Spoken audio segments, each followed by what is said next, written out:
Solid-state thermal management relies on tellurium, one of the rarest stable elements in the Earth's crust.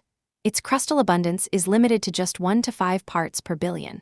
Because primary mining is economically unviable, over 90% of global supply is recovered as a byproduct of copper refining. This creates a highly inelastic supply ceiling.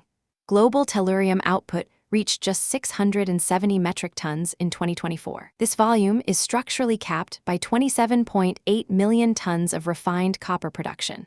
The recovery yield remains locked below 25 kilograms per 1,000 tons of copper, preventing any rapid supply response to external demand shocks. Downstream manufacturing exhibits extreme geographical concentration.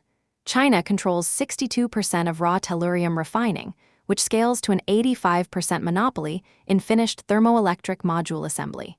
Western domestic capacity across the entire value chain remains below 8%. This concentration is enforced by material science constraints. Synthesizing high-purity single-crystal bismuth telluride requires precise Bridgman-Stockbarger crystal growth techniques. Because these crystals are highly fragile, transoceanic transport introduces severe microfracture and contamination risks. Consequently, finished module assembly must remain co-located with East Asian crystal growth facilities. This rigid supply chain is colliding with an unprecedented demand shock from high-performance computing.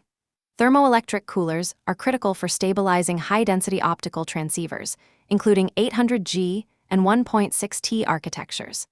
Demand in this sector is projected to scale from 2.1 million units in 2020 to 54.2 million units by 2026. This rapid expansion is outpacing the baseline telecom growth of 13.5%.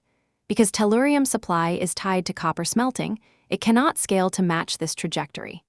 This divergence threatens a structural deficit reminiscent of the helium-3 crisis, leaving Western hardware manufacturers highly vulnerable to sudden export restrictions.